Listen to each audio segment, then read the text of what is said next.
What's up, people? Welcome back to Chris Chats Comics. My name is Chris Gonzalez, and I'm back again for another episode of Single Issue Saturdays. And in this series, I recap and discuss some of the issues that I picked up this past Wednesday, and some of the digital issues that I read as well. And again, I just give my thoughts and again give a recap.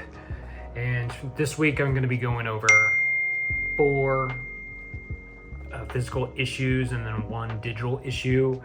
And again, before I begin, there will be some slight spoilers, so if you don't want to know what happens in these issues, just go ahead, pause the video, read the issues, come back, and then watch it. But let's go ahead and get started. So the first issue that I'm going to go over is the lone Marvel issue this week, and that's Amazing Spider-Man, and this is issue number 21, and it's written by Joe Kelly, and the pencils are done by John Romita Jr. and Todd Knock.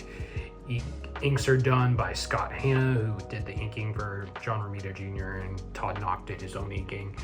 And there are multiple colorists, Marcio Menez, Marte Gracia, and Eric Archinega. And the letters are done by Joe Caramagna. And yeah, so I thought this is the conclusion of the dual storyline with Norman Osborn on Earth being Spider-Man while Peter Parker was out in space. So, and this is the conclusion of Norman's storyline. So again, I've been kind of up and down with this story arc and just kind of been wanting it to end, but I felt that this issue was better than the previous issues on the Norman Osborn side. So the artwork, again, really good by Todd Knock, and it had me questioning, why couldn't Todd Knock be the main fill-in artist instead of John Romita Jr.? I don't know. So, but in the beginning, it just goes over Norman. He has been knocked out and he was incapacitated. In the last issue, he was stabbed by one of the Goblin Slayers. So in this issue, he's having like a fever dream, a vision of the Green Goblin. He's just telling him like, hey, just essentially become a bad guy again, and that's what you're good at, and just become Goblin again. So, but then he wakes up, and then he gets back into the fight with the Goblin Slayers, and then again the other Spider men and women are involved in Kintsugi. Still don't know anything about him, so we'll see if that's ever addressed. So meanwhile, while they're still fighting at Oscorp, Hobgoblin is on his way to attack Norman's grandchildren and potentially kill them. So again, I thought this was a better issue, and the artwork by Todd Knock was really good. I still don't like Miles's new suits. I'm not a big fan. I just wish he went back to his classic suit, but we'll see. So yeah, they're just fighting off the Goblin Slayers, and Norman tells Miles like, hey, you have this bioelectrical power and you should use it. Miles tells him I can go full out, but it could potentially hurt everybody. And Norman's like, well, just do it. I have a contingency plan. I have a plan. So just let all the energy out. So Miles does that, and Miles calls it max power. And I do like this visual, like the coloring. I'm not sure who did the colors on this one, since there are multiple colors, but I did enjoy that visual. And so Miles lets out all this energy, and it actually affects the people who are controlling the Goblin Slayers. They're at a remote site, so he pretty much momentarily disables all the Goblin Slayers. So Miles, he passes out, and then the Goblin Slayers, they eventually come back online, and then Norman, he uses his security to get rid of the rest of them. So we don't know what exactly the security does, but it destroys all the rest of the Goblin Slayers. So, and then we cut back to Dr. OM, and I'm still not.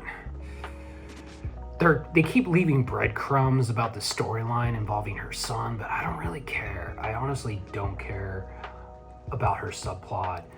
But then it switches over to John Romita Jr. He's back on the artwork. I think this is John Romita Jr., but it goes to the home of Liz Allen, and that's Harry Osborn's ex-wife. And then again, Hobgoblin is going after Norman's grandchildren, and then Norman, he heads over and he's on the Goblin Glider. So I thought this was pretty cool. I think this is definitely better John Romita Jr. art. And yeah, so him and Norman have the fights, and yeah, so I thought that it was pretty, the fight was drawn well, so I'll give JR credit. So they fight, and then Norman, he's just feeding into the anger, and he's using his anger and his pain to take down Hobgoblin. And then it's revealed that Electo, the person, you know, that was leading the charge with the Goblin Slayers against Norman, turns out to be Norman's ex-wife, Emily, I believe her name is. And then Norman sees Emily, and then he passes out. And then eventually, later on, Norman goes back to his office, and by the time the police and everybody showed up at Liz Allen's house, Hobgoblin left, and Norman's ex-wife left. So we'll see how that storyline continues, if they with the ex-wife. So I'm interested in that. And then finally, Peter comes home. And I'm just glad that Peter's back on Earth. So yeah, again, I thought this was one of the better issues recently of ASM. And again, Joe Kelly's run's been up and down so far, but I did enjoy this issue, so I would recommend it. And so now that Peter's back on Earth, we're gonna be heading into the Venom crossover, the Death Spiral arc. So we'll see how that goes. And okay, so in the next issue I'm gonna go over is the lone digital issue that I read this week, and that's Batgirl, issue number 16, and it's written by Tate Bromble, the art's done by Takashi Miyazawa, and some of the inks were done by Juan Castro, colors were done by Mike Spicer, and Tom Napolitano did the lettering. So with Miyazawa back on the artwork, I really enjoy all of his action sequences throughout this run. They've been incredible, they've been dynamic, just very kinetic and fun. And that's when this series is really good, when it's, you know, action focused. And yeah, so I really appreciated that. And along with Mike Spicer's colors, I think he's one of the best colorists in the comic industry right now. So his colors just always elevate the artwork. And so yeah, it's just pretty much the Unburied. They have invaded their once ancestral land in Samosera, and Nissa Al Ghul, she's devised a plan to lure them to Samosera so she can kill them, and then that way their blood will seep into the ground, and that way she can grow the blue poppies. So when Batgirl and her brother Tenji and Angel Breaker and Aruna and Ajaya Jayesh, they had infiltrated the Unbury's base, and then Aruna, I believe it's Aruna, or I think, no, it was Angel Breaker. So Angel Breaker, Nissa had told Angel Breaker she gave her own side mission, essentially, without telling the rest of the Batgirl and all her friends, that Nissa wanted the seeds of the blue poppy so she can grow them herself. But since they weren't able to obtain the seeds, Nissa's plan B was to just murder all the Unburied so she can have their blood seep into the ground and have the blue poppies grow. And that's how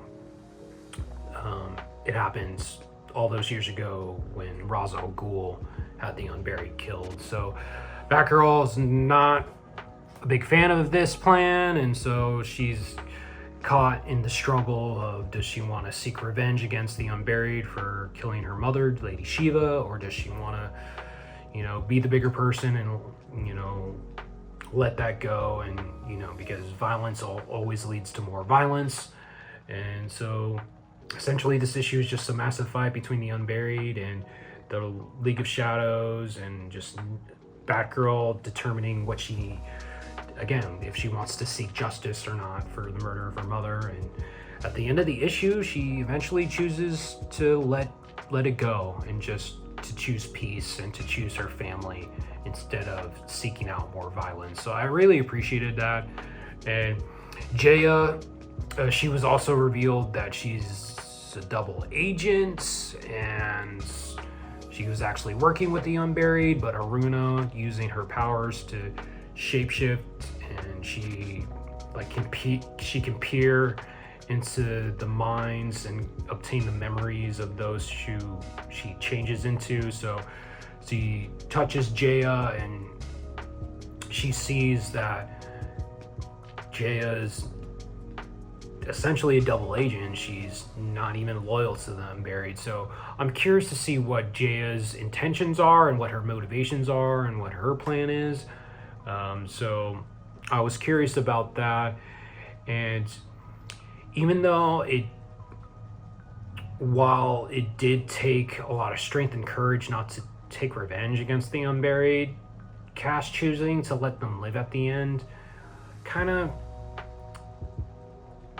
it left the Unburied story still kind of unresolved, because back when they infiltrated their base, there was this figure in the shadows, and maybe it went over my head, but I thought we were going to get revealed, or thought the true leader of the Unburied was going to get revealed, but it didn't end up happening. And to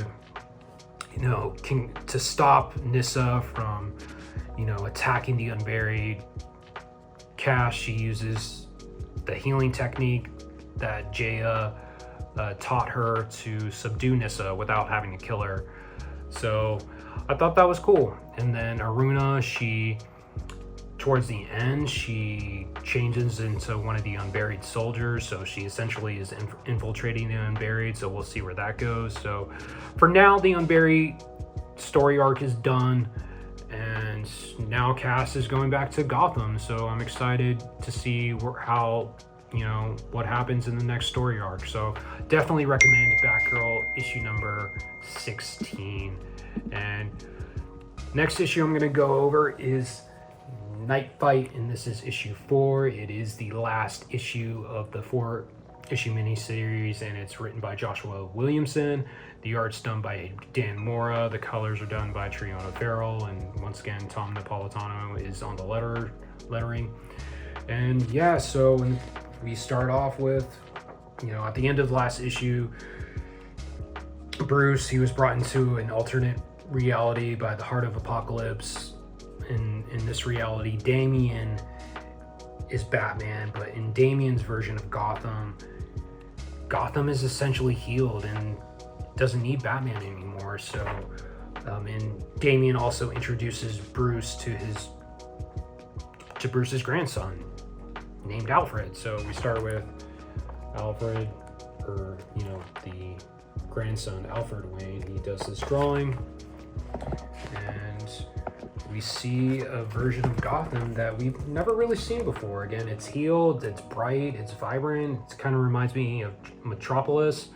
And yeah, Bruce he's struggling. He wants to live in this reality because he's truly happy, and we've never seen Bruce this happy. And this issue just essentially goes over how he's spending time with his grandson, and he's just struggling with, the fact that this reality is not real, but he wants to stay there. And I really enjoy it was very emotional and heartwarming, but it also was bittersweet because we know it's not meant to last. So again, Dan Mora on the artwork always does incredible things. And then as we get into the issue, Damian, he brings all the family together the Bat family together, and he essentially says like, hey, we're gonna figure out a way to make our worlds real, and we gathered the best minds, and we're not gonna play the Heart of Apocalypse game. So, and I really dug this page where just multiple panels of Batman just hanging out with the Bat family and just, you know, spending time with them, and it was really nice to see him, you know, just being happy with his family, and that's what he truly wants. So, and it's mentioned that back in his reality he has to hide in a cave to work, but out here he's working out in the open, and he's building some type of mother box that he calls the Bat Box, and I'm curious to see how that's gonna come into play in future issues of DCKO. So again, and he has this conversation with his grandson about not wanting to leave this world, but Alfred tells him like, hey grandpa, like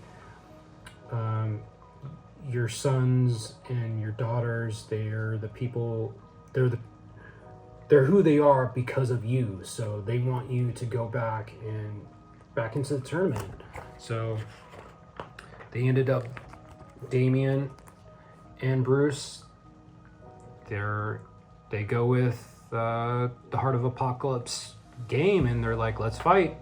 So they fight, and again, the fight sequences were really dynamic, really drawn well, and I just like the panel layouts during the fights, really creative, especially on these pages. Just again, look at the artwork, just in the colors, just really, really done well. And it's just, I also like, let's go back, like Damian's Batman design is just really cool. With he has the swords just really done, and the red eyes really, really cool and badass.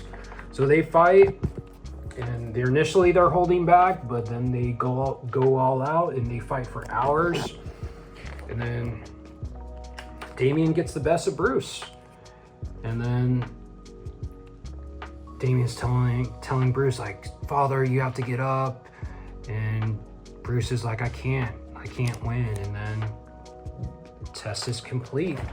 So that was the test. Batman passed the test, and the Heart of Apocalypse asks him, what will you do to become King Omega? And then you just have to take a leap of faith. And again, it shows that it goes back to all the alternate realities with, you know, this is Dick Grayson's Batman, Jason Todd's, and Tim Drake's, and then back with Damian. So, and there's all these pinging noises going on, so a mother box is pinging. So again, how is that gonna come into play? Will all these alternate versions of the Robins show up in the finale fight? We'll have to see. So that's pretty much it. And Bruce, he jumps and he's heading back into the DCKO tournament.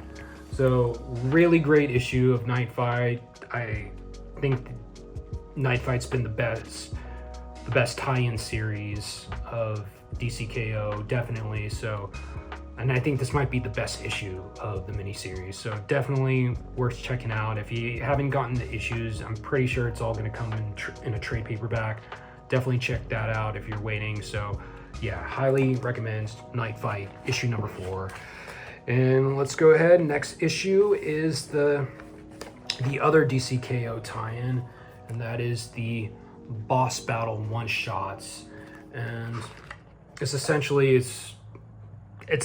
just action figures just smashing together, and it's written by Jeremy Adams, and the art's done multiple artists. It's done by Ronan Cliquette, Carmine Di Giandomenico, Kieran McGowan, and Pablo M. Collar, and the colors are done by Hi-Fi, and once again Tom Napolitano is doing the lettering. And this was just a fun comic. I know there's been mixed opinions about this issue, and again, it's just a one-shot, but I really dug it. And it's just the World Forger and Grodd, they transported to Earth, and then the World Forger, he He tells the remaining 4 combatants in the DCKO tournament, and that's Lex Luthor, Superman, Wonder Woman, and the Joker, that they're not strong enough to face the absolute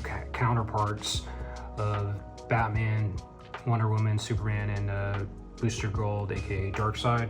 They don't have enough Omega energy, so he essentially freezes them in time, and then the World Forger opens a multiversal portal, and he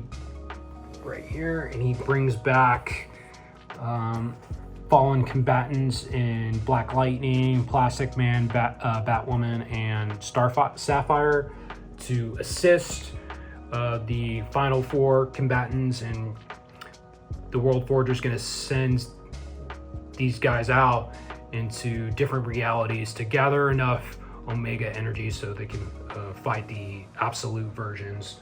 So they go into the multiverse, and so Plastic Man and Black Lightning, they come across Sub-Zero and eventually Scorpion. Wonder Woman, she comes and fights Red Sonja. The Joker comes across Annabelle from the Conjuring universe. Batwoman, she comes across Vampirella. Star Sapphire, she faces Sabrina the Teenage Witch.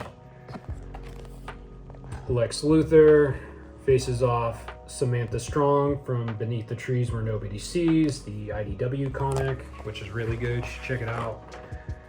And Superman faces off one of the most debated fights in all of the internet. He faces off Homelander from The Boys.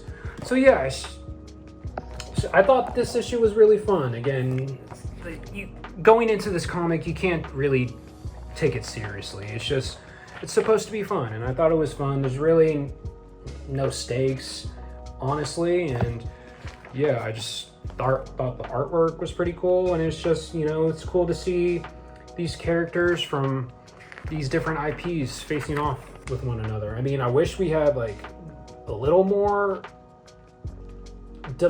story development, but in a story like this, again, I wasn't expecting much, and I wasn't expecting it to be groundbreaking. I just wanted a fun comic, and that's what it was.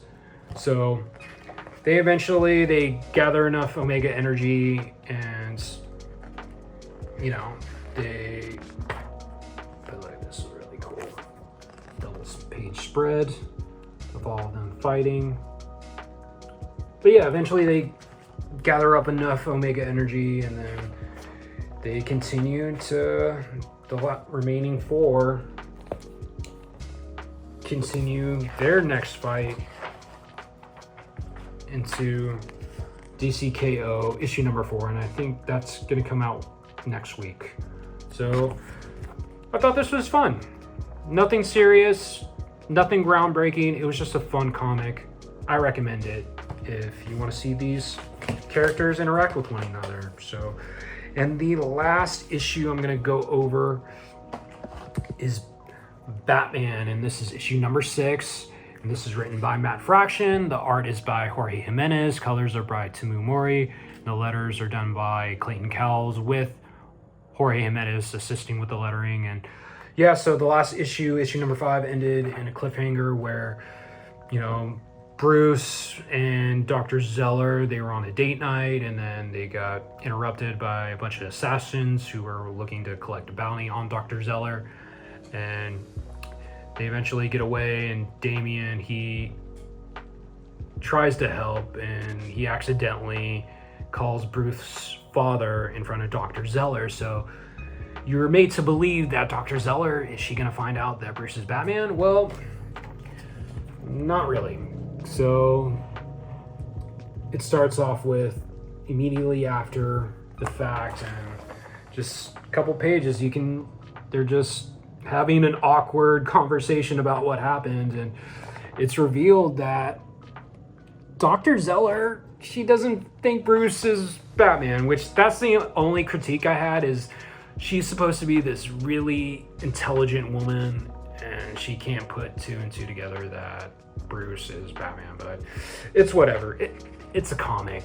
It's a comic trope, so I can live with it. But so yeah, Bruce eventually he meets up with Damian, and he's just really disappointed in Damian for, you know, not being careful about his surroundings. And so you can feel the disappointment emanating from Bruce when he's talking to Damian, and Damian's just beating himself up. You can see he's been punching the punching bag until his knuckles are bleeding, and then Bruce comes in and just destroys the bag in one punch. So yeah, I really dug the artwork, and there's a lot of subplots in this comic going on, and I thought the pacing was done really well. I thought how Matt Fraction was able to weave all these plot threads he did a really good job. So shout out to Fraction. And this page just follows up, I think, issue 4, where the Minotaur,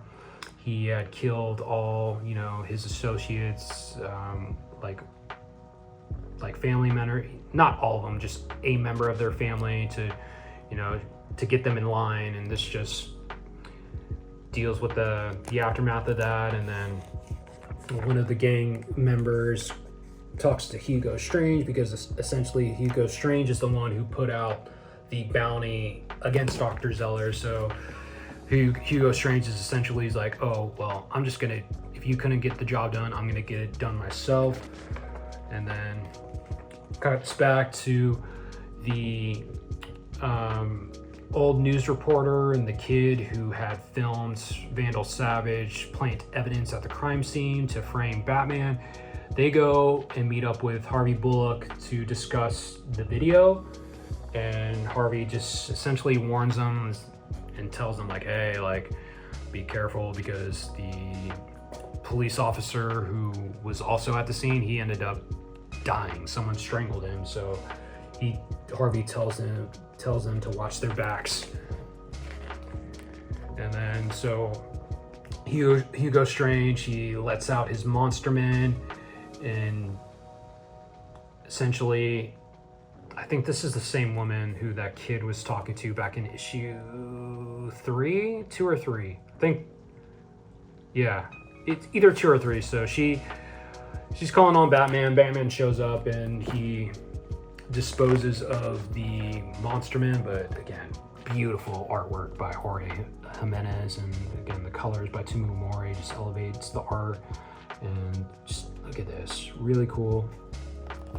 So Batman deals with the monster men, and they get taken out by, I believe, these cops. I believe there's cops, so they could be corrupted. And again, based on what Vandal Savage had essentially put a hit out on Batman and Robin, so they're trying to take out Batman. Batman escapes, and then Tim. It cuts back to they're back at the Batcave, or back at Pennyworth Manor, and Tim has this conversation with Bruce that he essentially wants to take a break on being Robin because he wants to be with his boyfriend. And I thought this is, again, didn't really like this part. I thought it was kind of rushed, since, you know, we're 6 issues in and Tim is already done being Robin. But we'll see.